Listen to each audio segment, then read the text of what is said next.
Aujourd'hui, à boire sur les tablettes, on déguste Coup de jus, un Morgon Corsolette certifié bio du domaine Bulia, un vin du Beaujolais en France.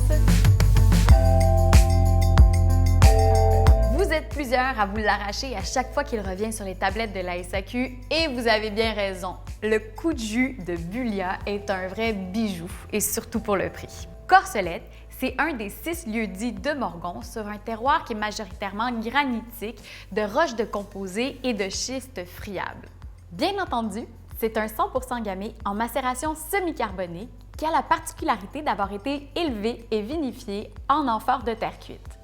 De par ses matières céramiques, l'amphore offre une grande porosité, donc une micro-oxygénation qui a pour effet d'assouplir les tanins et de diminuer l'acidité des jus. Le vin élevé en amphore est donc habituellement plus souple. L'amphore permet également une bonne inertie thermique.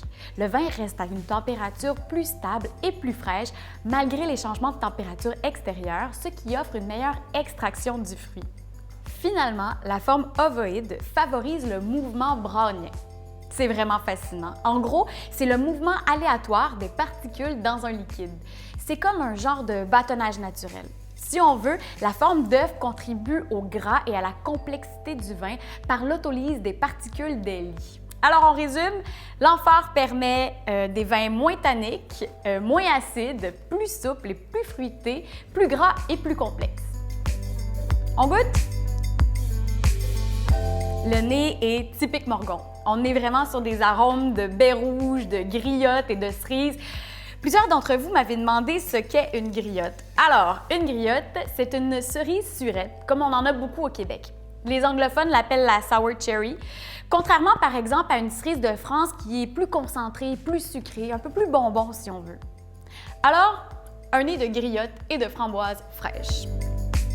En bouche, l'acidité est très bien balancée, très rafraîchissante.